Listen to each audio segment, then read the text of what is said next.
every decision that we make. So I'm sure you're going to have other questions.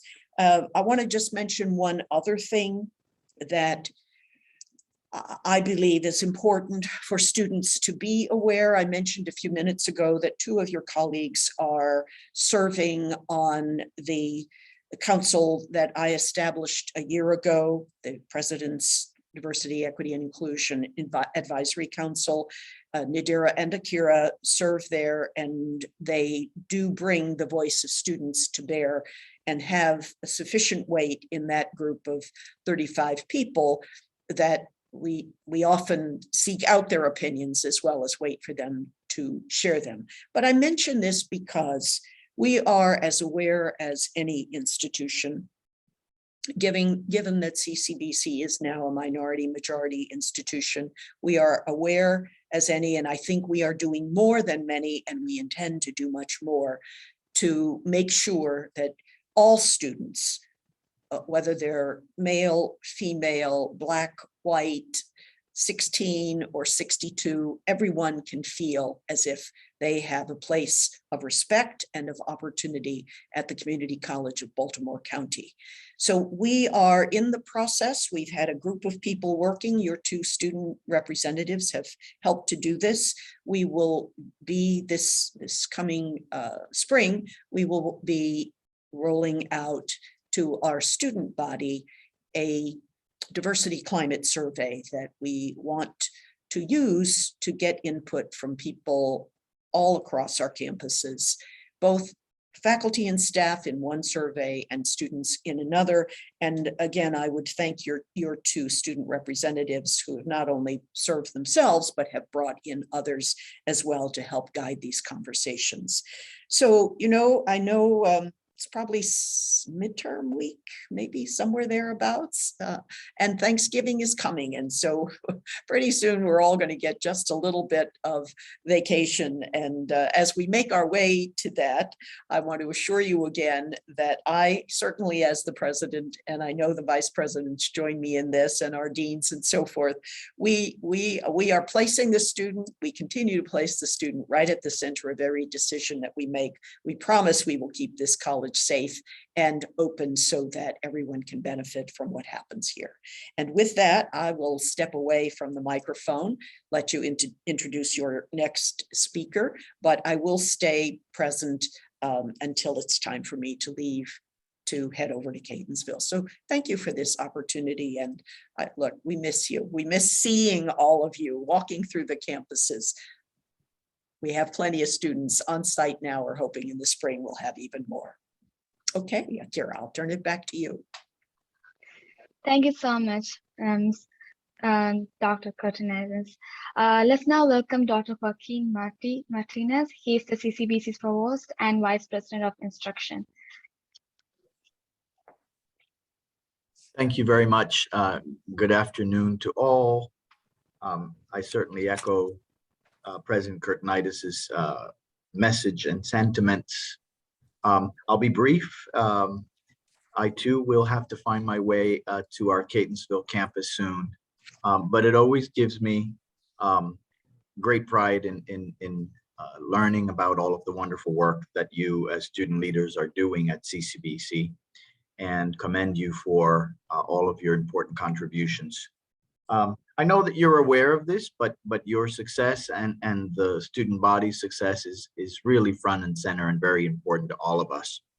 And so I encourage you to continue working with the wonderful team and the great support that I know all of you receive from Dean Caroline Scott, who is a real champion and an advocate for all that you do for the students and the college, but also more broadly with the student life and the college life staff in your student development work at the college. I know that you have been very connected to the diversity, equity, and inclusion priorities of CCBC that helps us keep the lens of the student front and center in how we work to support all of you.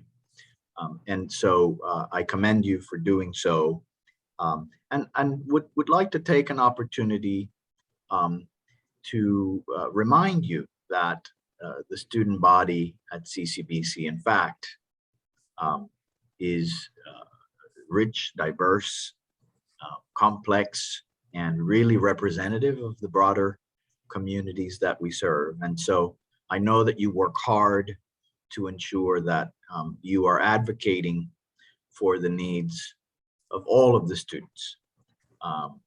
There are literally thousands of students. Many of them are here to complete a short-term credential or a college certificate or a degree or even transfer. There are many others, thousands, who are here for upskilling or professional training opportunities, for workforce credentials, for enrichment opportunities through our many wonderful continuing education programs. You have a large group to think about and to advocate for, and you do that very well. Not all of the students have the same experience, and so I encourage you to also stay attentive to how the needs of the student body may be different for different groups of your peers. And I encourage you then to connect broadly. Many of your classmates study with us in the daytime and have a more traditional schedule. There are a growing number of your students who are here at CCBC in the evenings and even on weekends. And so all of the efforts that you put in to make sure that you are connecting and advocating and representing all of the CCBC students and all of the experiences that they bring to the student body are very important for you all. So with that, I'll encourage you to stay engaged, to connect with all of us, and to let us know how we can serve you even more and even better. You already have a wonderful leadership team that does that very well. And so I trust that the rest of the student body is in good hands under your steady leadership. So congratulations and have a wonderful semester.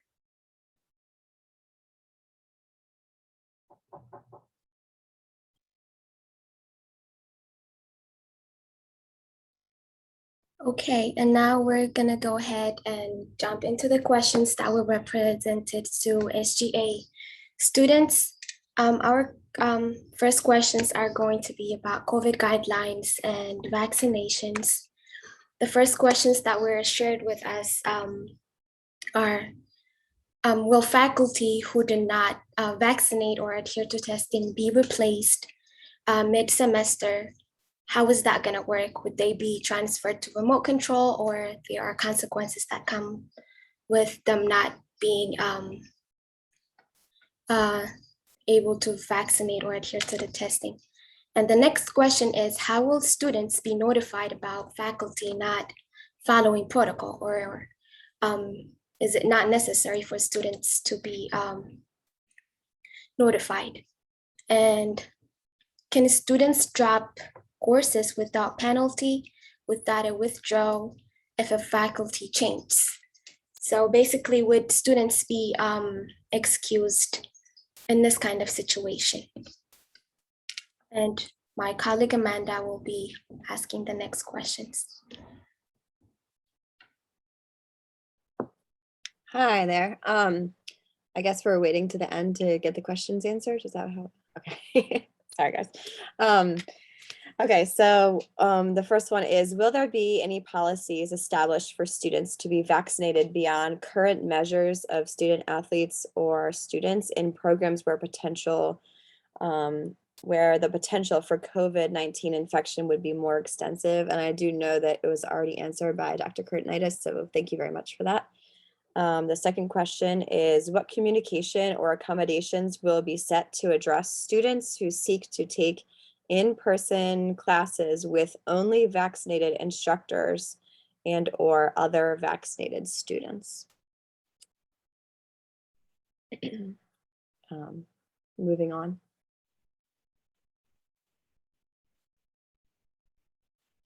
The next questions we had were about contact tracing. I personally have not been contacted regarding contact tracing. So we want to know, how is risk assessed? And what guidelines are set regarding notifications to a student or an entire class? How will we be contacted? What qualifies as close contact, and what will be said, and what should we do following being contacted about being in close contact?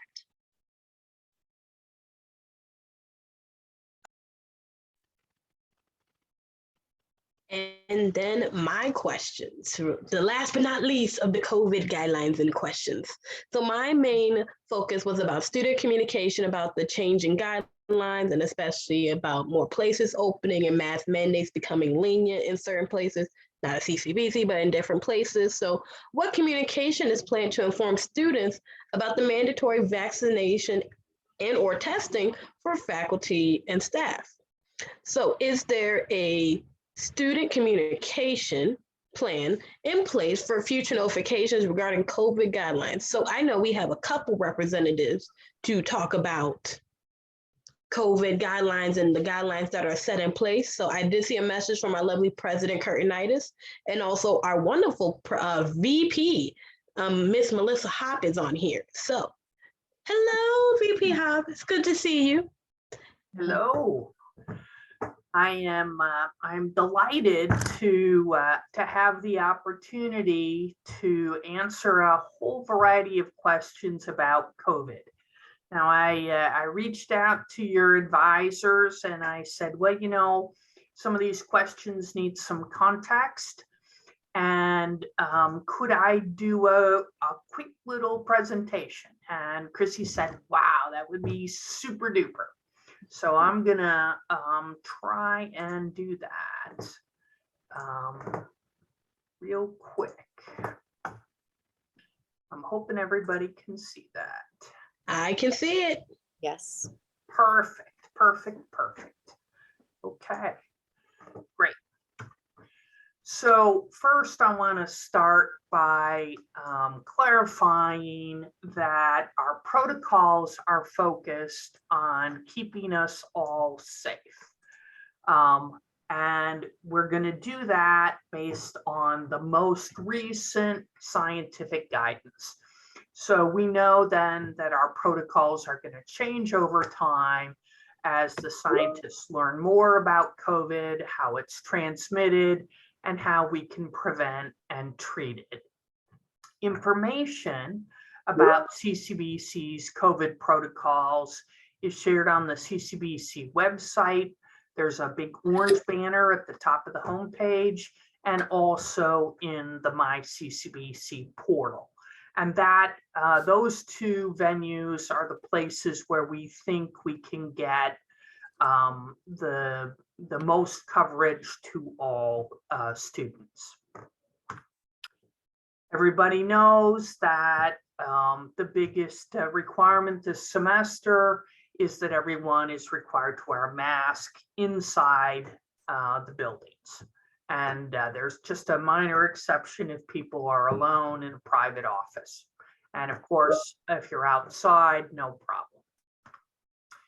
So this I want to share with you because I'm very excited about this. So remember I talked about the most recent guidance.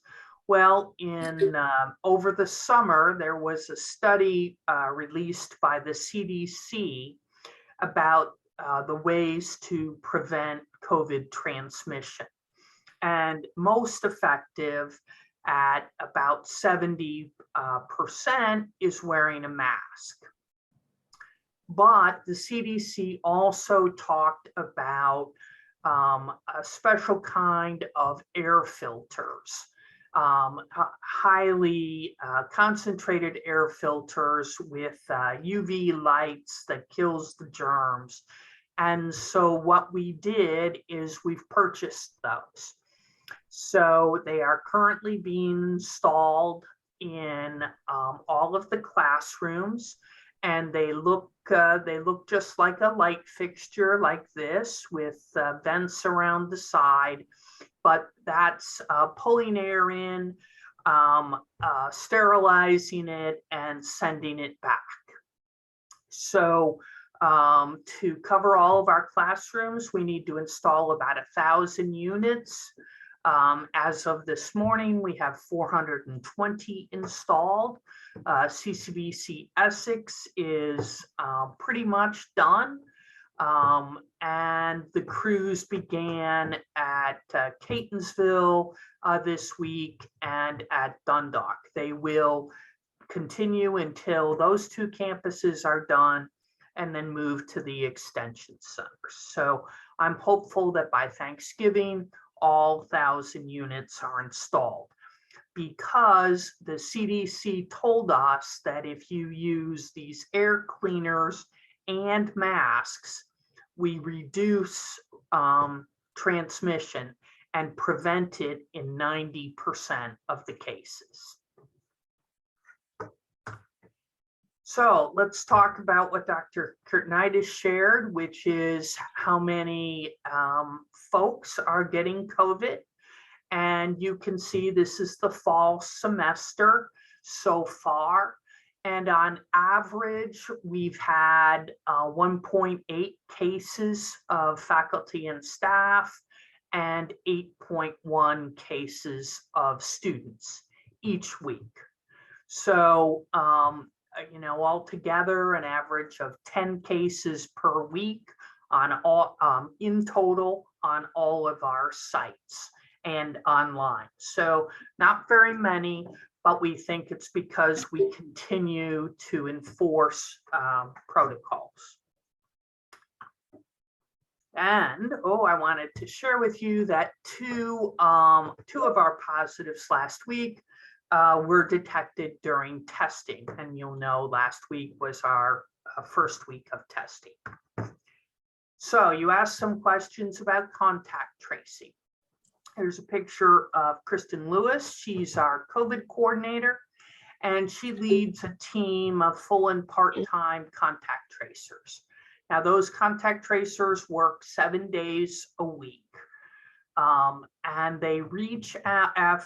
So if I were to get COVID and then I submit, or my faculty member or someone that I work with submits into the portal, and that's also on the website, that Melissa was ill, she says she has COVID or she has COVID symptoms, then a contact tracer who is specially trained to address issues about COVID would give me a call and talk to me about how I feel, when have I been tested, am I vaccinated, and, you know, who was I around? When was the last time I was on campus, and who was I around?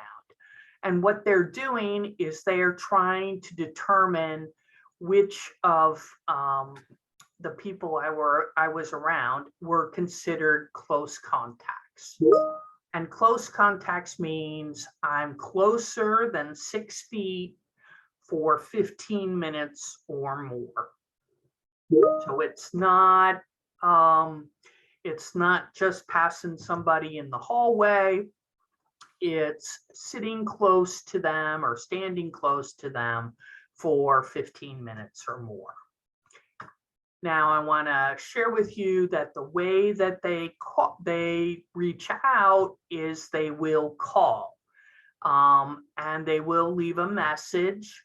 And so far, you know, when they call, they usually reach about 75% of the people that they're trying to contact trace. If the call doesn't work, they'll send an email and they'll try again.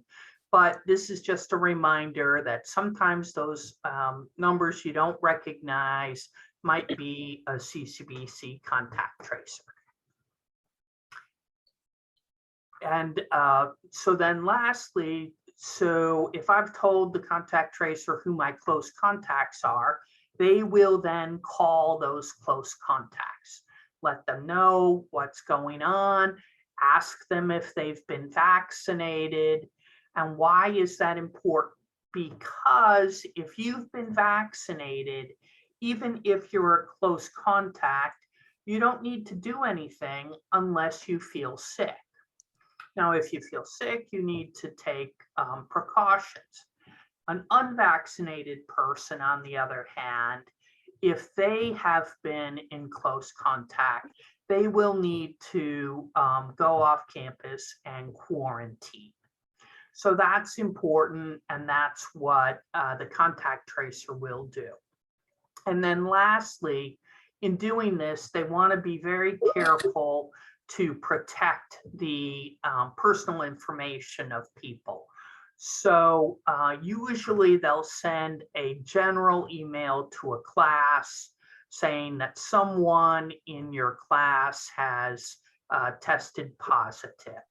They'll not identify who it was or where they were sitting or that kind of thing, because we want to inform you so you can take action, but we don't want to alarm you and we don't want to impact the person's privacy. Once again, the best way to protect yourself is to get vaccinated, because even if you're in close contact with somebody with COVID, you're good unless you have symptoms. So let's talk a little bit more about vaccinations. So we have two types of mandates.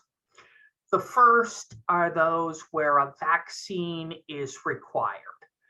And that's for all new full-time and part-time employees that are hired at CCBC after November 1st. And all students in some specific programs and activities. So let's talk about what that is.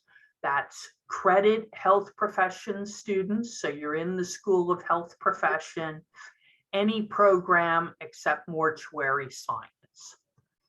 And if you're in a continuing education allied health program, there are a few exceptions there for the medical assistant who works in the office.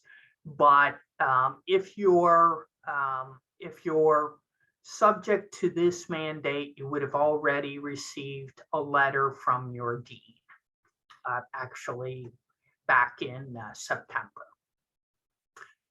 Any faculty, staff, or students that are using a college pool vehicle after November 1st, anyone who goes on a visit, student field trip, overnight trip after November 1st, intercollegiate athletes after November 1st, their coaches after December 1st, and then lastly, folks in the performing arts groups, theater, music, dance, after November 15th. So if you're subject, except for riding in a vehicle, if you're or a field trip, if you're subject to this mandate, you would have already received a letter from the dean of your school. So what do the numbers look like? I have to say that they look very good. We implemented it last week. We're at an 89% vaccination rate overall.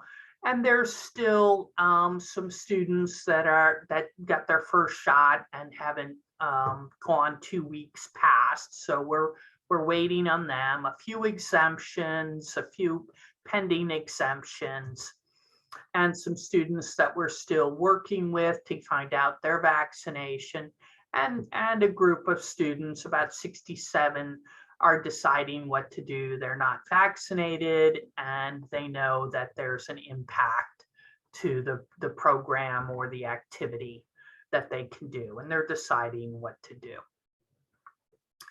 So the rest of the mandate is a vaccine or test mandate for all other current, or that is employees that were current prior to November 1st. There's a few that it does not qualify for. So certain part-time employees at non-CCBC sites, if you're 100% online and you're an extremely short-term adjunct faculty member. So how do those numbers look? Well, you can see that this week we had 2,506 faculty and staff that were required to be vaccinated, and 87.3% of them were. So it's a very high vaccination rate and rising. The rest of the information is kind of about our testers and what we're learning. And I think this goes to your worry about having someone swap out in the middle of the term. What we're learning is that a lot of our challenge has been making sure that everybody gets the message and everybody provides us their vaccine card. So back in the middle of October, we thought 759 people were going to test. Last week, it was 482. Monday, we were down to 312. And guess what? More people turned in their cards overnight. So we're down to only 266 folks need to test. So so everybody else either is not subject to the mandate because they're off campus, or they're going to test. Now, you asked this question. There is in fact consequences for employees that don't test as required. It's a multi-step process, but based on what we've learned in the first week, I really don't anticipate that we'll have to terminate anyone for failing to follow the testing protocol. I think it's just a matter of getting them the information and getting them to turn in their card. So I would not be concerned about your faculty member leaving in the middle of the semester.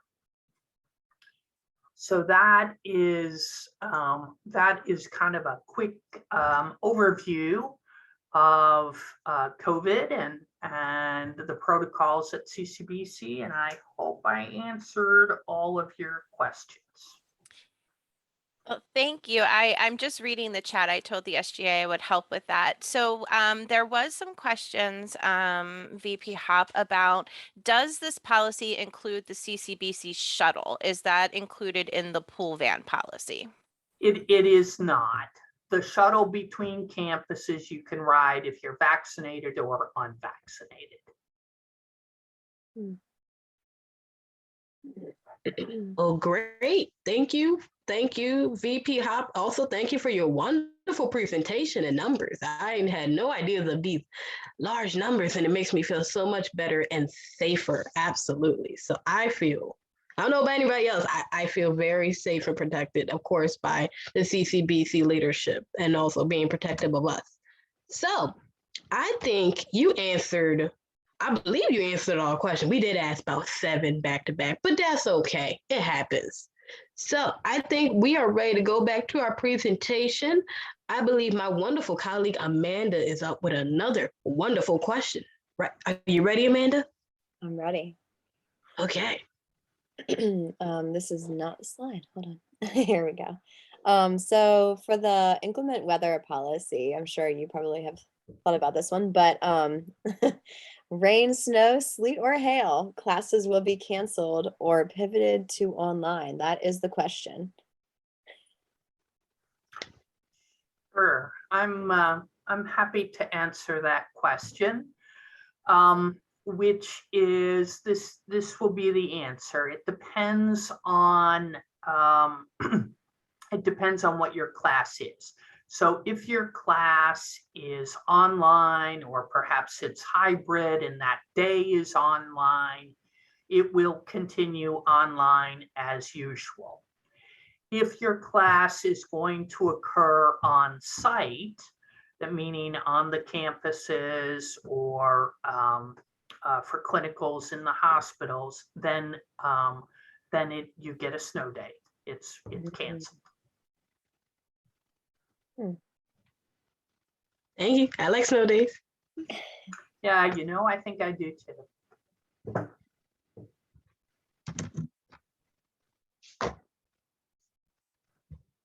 Okay, now we're going to transition into one of my favorite topics to talk about is Brightspace with my wonderful colleague, Tina. Hi, Tina. Hello everyone. The question that I had was about the access to Brightspace. So where else students can reach for the 24/7 support? Because there was a student who had taken a quiz after hours and she was reaching help for 24/7 support. And when she had problems with the Brightspace and she didn't get any response back. And this is only the one situation that we actually know of, and there might be many more. So yeah, that is the one question that we have. Hi, I can answer that. I am Steve Cabral. I am the Assistant Dean of Online Learning. Thanks for having me with us, with you guys. So there's two avenues to get any help for Brightspace. First is actually when you are in Brightspace on multiple pages. If you log in right away, or if you're actually in your class, there's a 24/7 help. That is actually Brightspace themselves. And so they manage many of, but not all of the questions you might have. So if it's I had problems submitting the assignment, I can't find this information, I'm having difficulty using the mail tool to contact my instructor, they are able to, whether it be chat, whether it be phone, whether it be a list of articles you might be able to bring up. There's multiple ways that Brightspace can help you that way. We also have CCBC's 24/7 help desk. You can call the 4357 extension, so that's 443-840-4357. That if that call is made or you email the help desk, that gets routed through our external vendor. Sometimes they're able to solve it. If not, they may actually go to Brightspace and work with Brightspace to help you, or that gets handed off back to us internally. I have staff that work specifically with Brightspace. Dr. Klimczak is our Chief Information Officer. He's on the call as well. He has folks that staff the help desk. It depends on what the situation is. I know at the beginning of the semester, you may have had some issues logging into Brightspace and Simon. That was our login, our system. That's an IT issue versus a Brightspace. So I think the best way to sort of just to summarize that is to say you could do it multiple ways.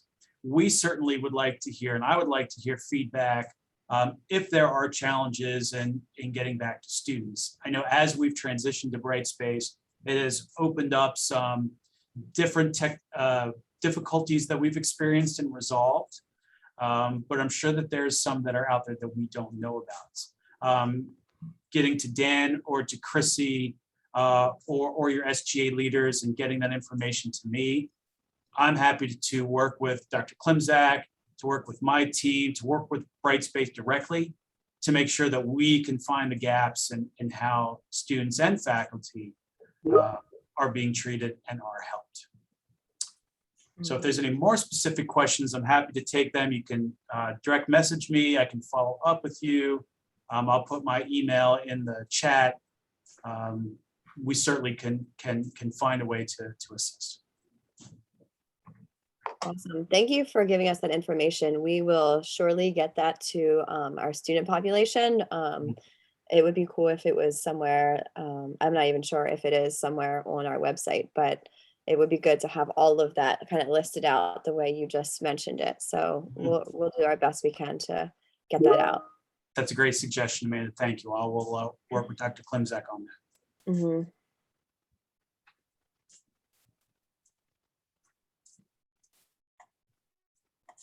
So I believe this is my favorite topic. So if anybody knows me, I like food. Who doesn't like food? Of course, it's my love language. I don't know about everybody else. It's amazing. So we're going to still talk about food and just some concerns that's been brought up by the student population. So these are just some concerns that I've heard students say. Sodexo closes at 2:30 p.m. Most late night classes start at 5:45. I have no food. unless I stop and get it. Or another issue the SGA team has heard is that there's not enough healthy options. So to be realistic, we know Sodexo has a very allotted finite time that they are open from 8:30 to 2:30. So we know that. But we are giving possible solutions to these concerns that were brought to the SGA team. The first one is the healthy vending machines option. And I have seen those around on the Catonsville campus, of course, with energy drinks, very healthy snacks. I think I saw one with organic popcorn, looked really cool. I can have this made with coconut oil. That's just me. Another one is just grab and go food and snacks available. As you see in the picture below, something with maybe just some already pre-made sandwiches, some salads, cup of fruit, just these other options. So if somebody from the CCBC leadership could tag in or chime in on these possible solutions and concerns, that would be amazing. Sure. I'd be happy to chat a little bit about that. So first, let me explain why the cafes close at 2:30. When we started the semester, we started them later, and then we did kind of a sales analysis, and it was costing more to pay the people to stand next to the register than sales we were getting. So that, obviously that's a challenge. If it's costing you, a couple $100 to stay open those 2 hours, and maybe you only sell $30 worth of food, well, that's obviously a challenge. So so what we did do is close the cafes at 2:30. Now, having said that, the bookstores are open until 6, and the Starbucks cafes, which do have some food options, especially if you do the meal of the day, because those are really some pretty good prices. I think Monday is pizza, and I don't remember all of the other ones, but there are very good options in the Barnes and Noble. And of course, you can get a coffee, or you can get something from Starbucks. And lastly, they have a whole variety of snacks that you can buy, chips or whatever. Then the idea of the healthy vending options, I think, is a good one. You're right. We've seen those we have those at Catonsville. We can try and assure that we have some at Essex and Dundalk, because obviously we want to. The challenge for us has been getting the vendor to stock them, because everything is backed up in the supply chain. But that's a great idea. And then I see in the chat, which of course is a good idea, the student food pantry is open as well. Yes, thank you, VP. How did I forget? I go to the pantry once a week. Our lovely student pantry is located in our student life office. And wonderful Miss Nancy Schallenberg at the Catonsville Student Life. The pantry does close at 4:30 because I forgot the time. So thank you, Miss Nancy. And every pantry is different, but they all include snacks, meals you can make at home. I got a can of fruit, pretty good fruit cocktail, so I enjoyed it. VP Hop, thank you for listening to us, listening to our options and possible solutions for food, and of course, food insecurity. So I'm gonna pass it along to my lovely colleague, Stacy, to open the floor.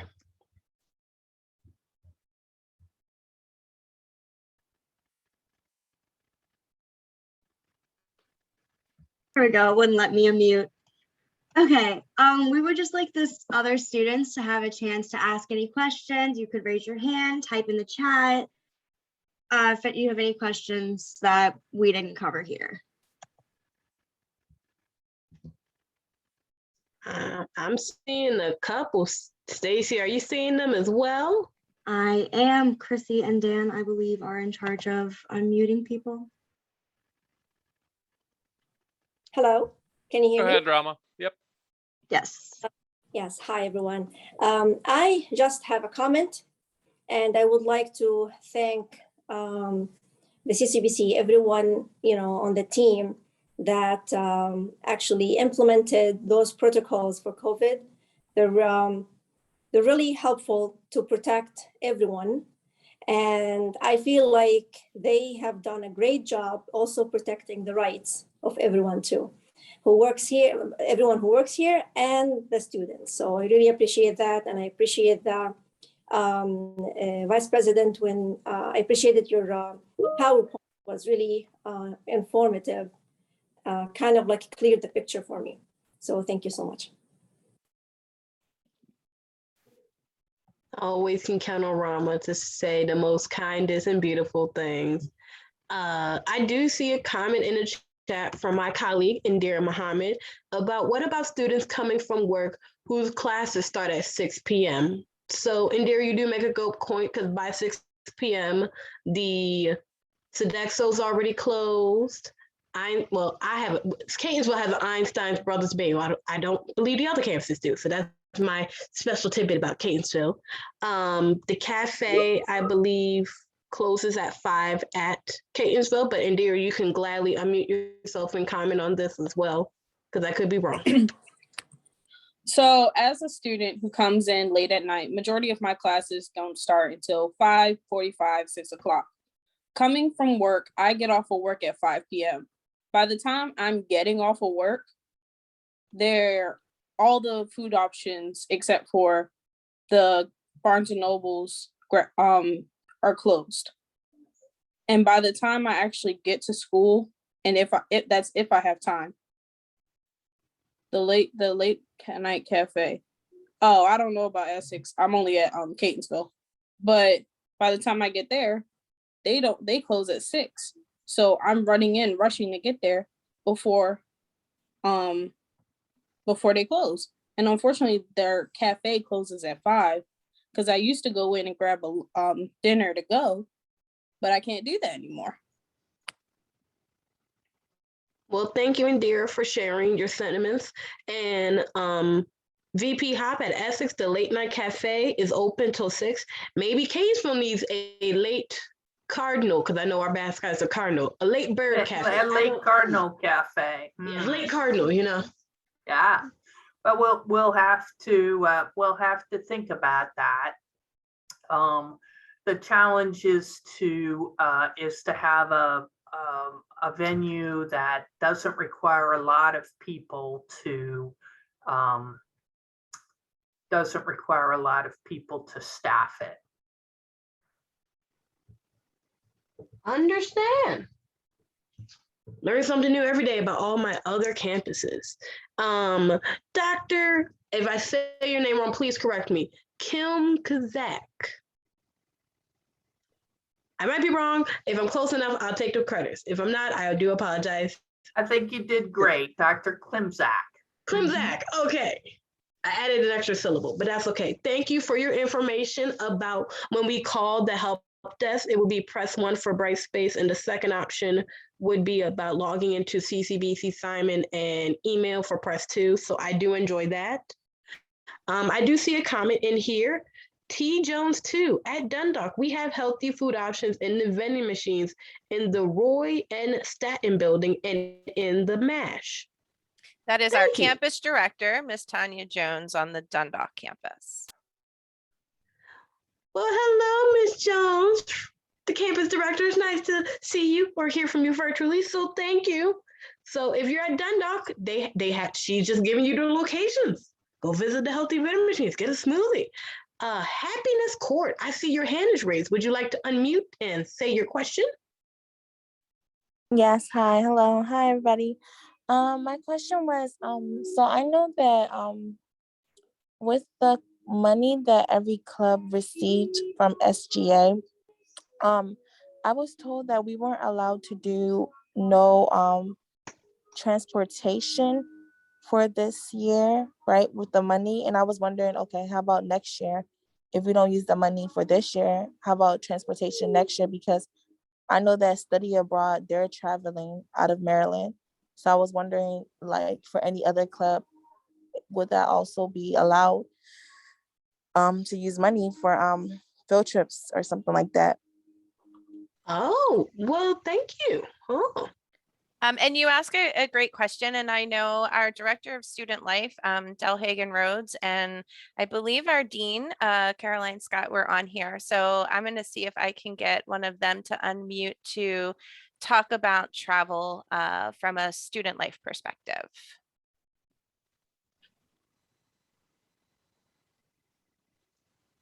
Maybe.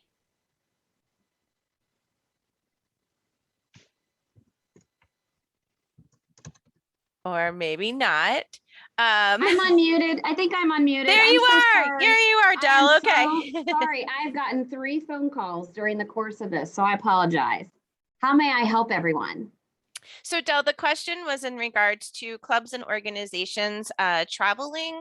And now that the kind of the mandate has been lifted and we have guidelines, a little bit more about student life and clubs and organizations being able to travel, but then also there was a reference to study abroad has been kind of brought about. So from student life, how are we moving forward? We will start, we'll have to collect vaccination information, and we have been testing out that process.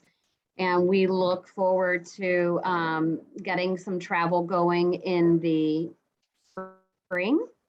But when I say that, I mean local conferences using our vehicles. I don't yet mean that there will be travel by plane or other venues necessarily. It'll be taken on a case-by-case basis. But I will say that there is no international travel that will happen. And that's actually true of study abroad as well. Oh, well, thank you, Ms. Dell. I hear a glimmer of hope, a silver lining of a possible New York bus trip. I'm just saying this out loud. No one has to listen to me. Because, you know, New York bus trips are nice. I thank you, and I'm sorry that I was like, oh, they're trying to unmute me. Hold on. Well, at least you talked. That's all that matters. So thank you. I was happy to. I love these things. So I think we have one more question, and we are going to do our closing statements. Will we be available to see this recording? So yes, this is being recorded. The recording will be handled by my advisors, Chrissy Hoffman and Dan Sim. They will give us instructions on the recording and also how to distribute the recording. So it will be made available for people who had to leave early or anyone that may have missed something or logged in late. So there will be a recording available. So Stacy, would you like to do the closing statements? All right, so I believe we have a couple more questions. Should we see if we can get to those really quickly, or should we? We can get, Miss Chelsea, you reached, that was on the skin of your teeth. Okay, one more question. Stacey, would you like to read it? All right, so Chelsea says, I'm unable to speak because I am at work.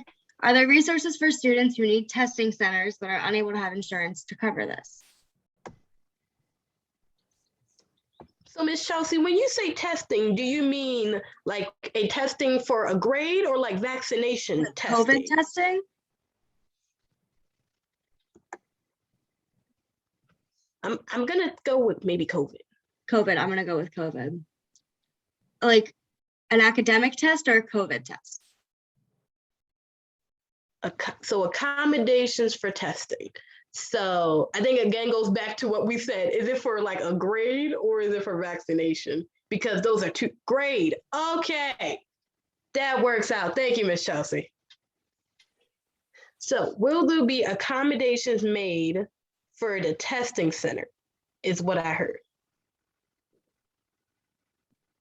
So I believe if for accommodations, and my colleagues, Chrissy Hoffman and Dan Sim can chime in or not. I believe, oh, Miss Kristen Lewis, hello. So I think accommodations for the testing center go through our disability support services. So if you are a student here at CCBC and you need an accommodation, you will work through the disability support services office, and they will be able to assist you in whatever accommodations that you need in regards to taking your test and doing your work in the testing center. Well, thank you, Chrissy. I also see there's another one that was kind of above Chelsea, and it was from Leah. And Leah, I'm not sure if VP Hop can address this, but Stacy or Kira, if you want to read that, and then that might be an individual follow-up. Sure. So it says Baltimore County Public Schools high school students in the Early College Access Program had their tuition fee waived. However, BCPS homeschool students must pay 50% of their tuition. BCPS homeschool students are registered students and must report to BCPS. Being as homeschool students are subject to BCPS rules, they feel as though they should receive the benefits of being part of the school system. Right.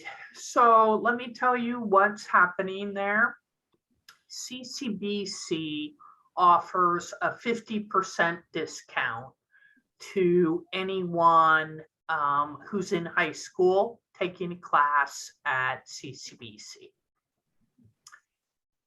BCPS pays half of the tuition by law for their students. And for students in the free and reduced meal program, they also pay their fees. But if not, the student has to pay their fees. I understand that doesn't seem, I understand how that doesn't feel right. It is, however, the way that the law was written. Sometimes those laws and us just don't agree, right? We just have to abide by them. And one final question in here, is there a date for libraries to get their air vents? I'm sorry if I do not remember if you had dates on there for the vents. I did not. The libraries and the study rooms will follow the classrooms. And we'll spread it out to other places as well. But we wanted to get the classrooms done first. All right, All Stacy, right. thank you. So I think that will close our town hall. I wanted to thank everybody for coming out and joining our meeting, whether you be a student, a faculty member, or one of the leaders that answered so many questions. Thanks, everybody. Thank you all. Thank you.